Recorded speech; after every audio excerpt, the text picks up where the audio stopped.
خصص المكتب الوطني للسكك الحديدية ONCF أكثر من 21.6 مليون درهم سنوياً لتعزيز نظام المراقبة بالفيديو على طول شبكته الوطنية ضمن استراتيجية شاملة تهدف إلى رفع مستوى الأمن وحماية البنى التحتية والمسافرين على حد سواء.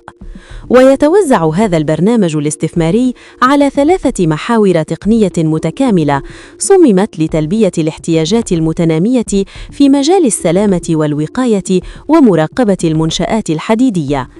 المحور الأول ويعد الأكبر من حيث الميزانية بمقدار 17.74 مليون درهم سنوياً يركز على توسيع وتحديث البنية التحتية للمراقبة بالفيديو، ما يعزز التغطية المرئية ويقوي التحكم في المواقع الاستراتيجية داخل الشبكة.